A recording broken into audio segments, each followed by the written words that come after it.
What's up, superstars? Happy Friday. Let's get our minds right, make the most of these moments, and soak in some knowledge and information. Remember, what is within influences what happens without. I'm Coy. This is CNN 10, and we start by taking you to experience the exclusive access we gained on board one of the jewels of the U.S. Air Force fleet, the B-52 bomber. CNN was the first news organization to be given access to a B-52 and its command center. We were on board as the B-52 flew one of the longest military missions in the world, a 33-hour, 13,000-mile journey from Louisiana to Japan and back.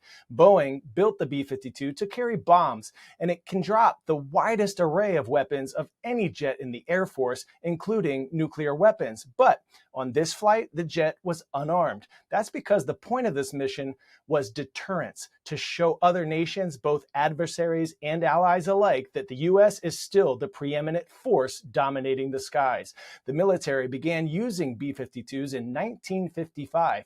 And many of the planes still in operation were built several decades ago. And as you'll see in this exclusive news report, these old planes can sometimes show their age. CNN's Oren Lieberman has more.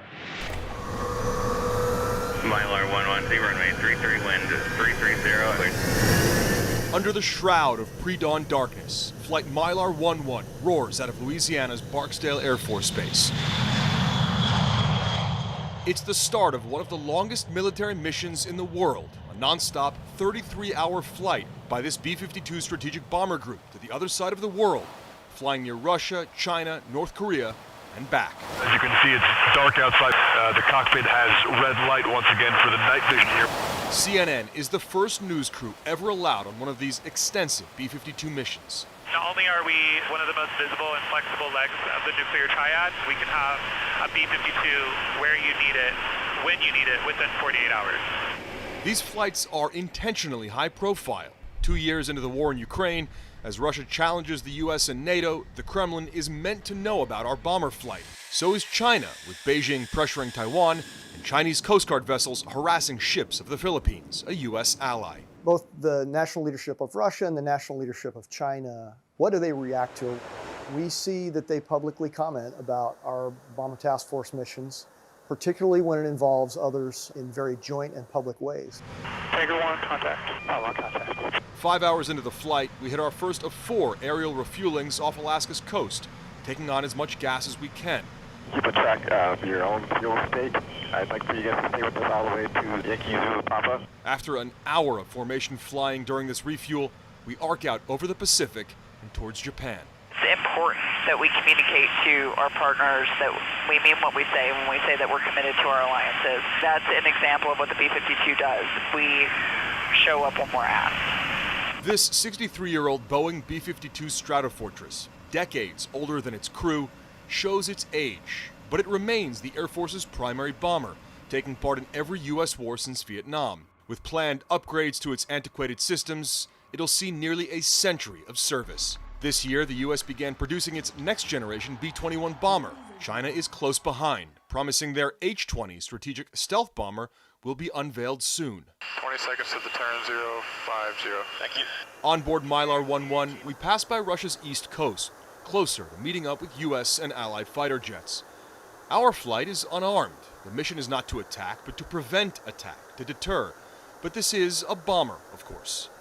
If we were carrying nuclear weapons, the Air Force would monitor the flight from the Joint Nuclear Operations Center back in Louisiana, seen here on news camera for the first time. It's a 24/7 operation, tracking all ballistic missile silos and airborne nuclear weapons. You ready to fly? Ready to fly. All right, your jet. It is a marathon of marathons to put the B-52 and its crew virtually anywhere in the world. At this point, we've passed the halfway point of the flight. We've been in the air more than 16 hours. It's the middle of the day here in Japan, where we're overflying at the moment, en route to the mission area, where we'll meet up with fighters from several other countries here and carry out an exercise. Here, on the edge of the East China Sea, fighter jets from Japan and South Korea take up formation off our wings.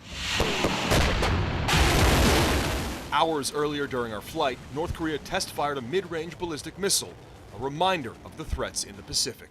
You want to be seen by both allies and adversaries, do We you? want to be seen by allies and adversaries. It is still a head-turner It when you is. take it around the world. It is. But it's China that the US is watching most closely. In October, a Chinese fighter jet intercepted a B-52 flying over the South China Sea at night, coming within 10 feet of the bomber. By number of ships, China has the world's largest navy and will soon have the world's largest air force, according to the commander of US Indo-Pacific Command. Beijing is rapidly modernizing its military, including its strategic forces, and they're not part of any non-proliferation treaty, obscuring their nuclear assets. After 19 hours of flying and 14 more to go, a warning light signals trouble with one of the plane's main engines. The crew runs through the checklists. Throttles, number 5. Confirm 5. Confirmed. They make the decision to shut down the engine. There is no panic, just a management of risk. Nearing the 30-hour mark of the flight, we see our second sunrise over Washington State's Mount Rainier. And although the crew is tired, they all know there's still a critical task ahead, and that is getting the B-52 back on the ground, and that is one of the most difficult parts of the mission. On final approach, the B-52, which has been in the air nearly 15 hours longer than the longest commercial flight in the world, has one final surprise. One gear not down. Affirm, right main gear is not down. Let's go ahead and emergency extended. Flight Mylar 11 touches down at 3 in the afternoon after 33 hours in the air, a mission that showed the abilities and the age of a jet that remains critical to the Air Force. Despite how many years the B-52 has been running, she is a tough girl. Pop quiz, hot shot. Which one of these insects are among the loudest in the world? Bees, grasshoppers, crickets, or cicadas? If you said cicadas, well done. These insects that can be as big as your thumb are known to produce sound up to 100 decibels. That's as loud as the revving engine of a motorcycle from just a few feet away or being next to a speaker at a concert. Did you know that this spring, a phenomenon that happens only once every 221 years will occur? That's right, billions of cicadas are set to emerge. It's being called Cicadapocalypse.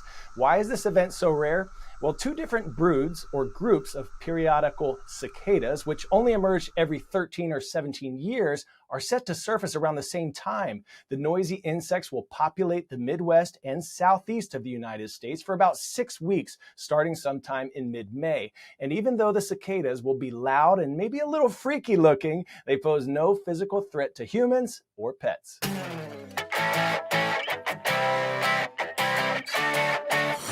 For today's story, getting a 10 out of 10, we have a nautical vessel that takes the term houseboat to a whole new level. You are seeing a 2-story home floating across the San Francisco Bay. It was one of several dozen houseboats forced to pull up anchor and set sail after a local marina where they were docked lost a legal battle with the state. Talk about peer pressure. They needed some anchor management. But turns out it was just a fleeting moment. The houseboat reportedly found a new permanent port in Sausalito, boy. All right, mateys, let's spread some good vibes this weekend. I'll start by showing some love to our Trojan friends over in Sparta, Missouri. Right on, fight on. Sparta Middle School. This is Sparta. And how about our huge shout out to our Vikings at East Bridgewater Junior and Senior High School in East Bridgewater, Massachusetts. Rise up. Don't underestimate your power to make someone's day this weekend. Remember, you are more powerful than you know. I'm Coy Wire. We are CNN 10. It's been a blessing to spend this week with you.